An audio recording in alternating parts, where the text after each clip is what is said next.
Hey everybody, this is Darren Sabedra again with Bay Area Preps HQ, high school home for the Mercury News and East Bay Times. He's Mike Lefkow. Mike, we're out here on a beautiful fall day here in Walnut Creek. It's a week 12. Week 12. The high school football season. Well, the regular season. And the regular season ends this weekend. We've got a lot of games in the CCS. The NCS is going to have a very abbreviated schedule because it completed most of its regular season last week, but pushed its season back a week to accommodate some of the North Bay teams that had to reschedule because of the Kincaid fire. So anyhow, most of our predictions, in fact, all of our predictions are going to be out of the CCS this week. Well, yeah, there are very few games. In fact, I think there were a couple games played on Monday night, too. There were, but those teams are also going to play on Friday. Let's get this thing rolling. We're going to start off with the game that I will be covering. Number 16, Mitty at 6-3. We'll be visiting Valley Christian, 8-1. Valley Christian obviously coming off a tough loss on Saturday, 10-0 to Sarah, in a game that, obviously had WCAL title implications. Mitty also lost a tough game in a battle of backup quarterbacks with no Shamir Bey. Mitty got beat by St. Ignatius. So Mitty is now out of the title chase. Valley could claim a share of the title if it wins on Friday, and then St. Ignatius upsets Sarah on Saturday. And let's see who you got here. You got Valley Christian winning. Right. 27-6. So you're not expecting Shamir Bey to be back, or are you expect him to be a little rusty when he comes back? I think he could be a little rusty when he comes back. I also think Valley Christian's got a pretty good team, and after last week, I think they're going to want to go out and play well. Menlo Atherton ranked 13th by us, 6-3 on the season. They're going to be visiting the Kings Academy at 7-2. Kings started 7-0, has lost the last couple of games. They will be at home, obviously senior night for them. MA missed out on its senior night last week because Aragon forfeited that game. Right. So you've got MA winning big, 47. Or no, I do. Excuse me. You're covering the game. I'm covering the game. You're going to the South Bay. That's why I was thrown off. You're going to the South Bay. I will be down in the South Bay. Because you want to see Troy Franklin? I'd kind of like to see MA in general, and I mean they've got a lot of good players, not just Troy Franklin. But and last time you covered a Steve Pappen team, what happened? They lost. So he'll be happy to see you. You got I've got MA winning 47-20. Palo Alto will be at Milpitas. Both these teams, even though Milpitas is 3-6, I think with the way the points are working in the CCS, and we talked about this last week. Remember, a Stanford mathematician couldn't really figure this stuff out.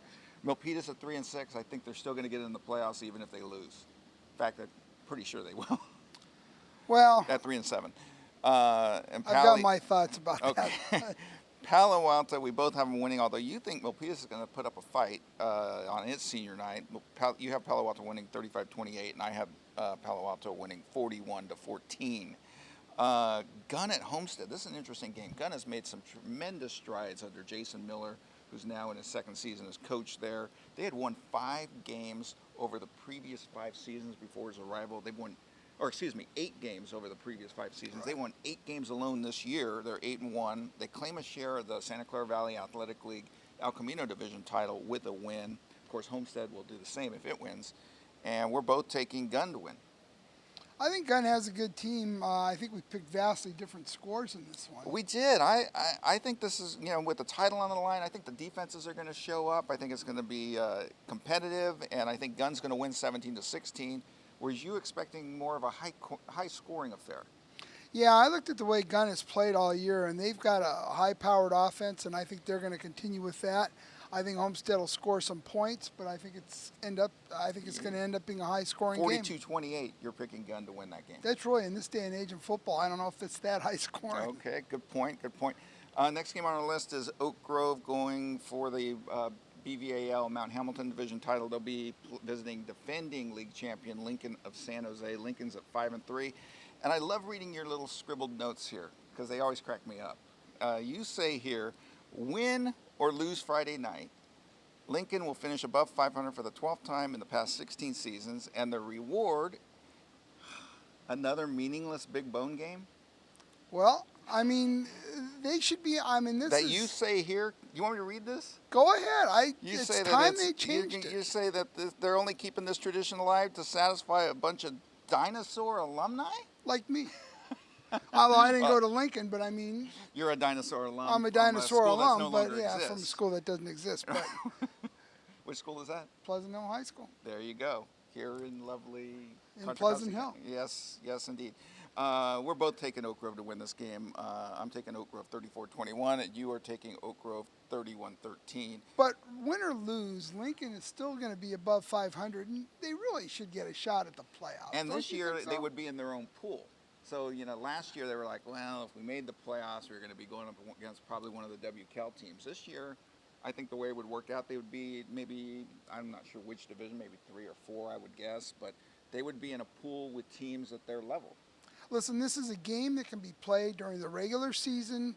Make it the last game. They can schedule it that way. They can have their for the big bone. But let the Lincoln kids go to the playoffs. Let the San Jose kids go to the playoffs. San Jose is not going to the playoffs. Well, not this year, but I mean, there might be years where they will. We got a few more games to add, and we're on a time crunch here. Let's Half Moon Bay and Terra Nova. It's rivalry week in San Mateo County, and this is a big game for both teams. Terra Nova coming off a big win last week at 6-3, and Half Moon Bay at 9-0. And both of us are taking Half Moon Bay to win this game. I'm taking 31-21, and you pick Half Moon Bay 34-30. Yeah, I think it's going to be an interesting game at Terra Nova, so I think it could be close. A few more games on our list. We got Branham going for the perfect 10-0 season. They'll be at Silver Creek. Notes here say Branham hasn't scored fewer than 40 points in a game since beating Santa Teresa 28-7 way back on September the 6th. And Silver Creek upset could mean a 3-way tie atop the BBA Santa Teresa division standings. We're both taking Branham to win 37-21 for me and 41-24 for you. Bellarmine and St. Francis, this game would normally be at the top of the list. It would be marked on the calendar. Both teams obviously having subpar seasons, coming in at 3-6 each. Both of them in the CCS playoff format that uses computerized rankings and whatnot. They're both going to make the playoffs. I'm taking Bellarmine to win this game in a tight one, 14-13. I'm picking St. Francis. I just think they're a better team. They've had a down year, but I think they're simply a better team. All right, Los Gatos Mountain View. Los Gatos had a bye last week. Both of us are taking Los Gatos to win 44-14 for me, and you're taking Los Gatos 35-14. So both of us think Los Gatos is going to cruise to wrap up its regular season at 9-1. Salinas is at Aptos. Salinas is 7-1. Aptos is 4-4. Salinas wins the league with a win by itself. They wrap it up about right. Carl Richardson obviously having a great season for Salinas. I'm taking Salinas to beat Aptos 35-24, and you are taking Salinas 38-19. And let's wrap this thing up with what's probably the game of the weekend. Saturday afternoon in San Francisco, where St. Ignatius, which is having a really good season at 7-2, ranked 11th by us, they'll be going up against Sarah. And Sarah is 9-0 after the 10-0 win over Valley Christian last week. What do you think? I'm picking Sarah, but I think this game is going to be very close. Physical, too. Physical, just like last close, low scoring. I think I picked Sarah. Well, I picked Sarah 14-13. And I predicted Sarah to win 24-17. We're not going to make our colleague Kerry Crowley very happy. He is a St. Ignatius alum, former football player at St. Ignatius from the 2011 team. Right. Yes. I don't know. Was he a good player? He played running back. He played running back? Yes, he did. Oh, wow. He did, and the next year, he got that team ready because the next year, they won the CCS Open Division Championship. Oh, he got the team ready, huh? They beat Bellarmine in 2012. So this is their best team since 2012. Yeah, they've got a good team. This is a coin flip game for me. All right. Anything else to add before we wrap it up here on this gorgeous fall day? No, I said my thing.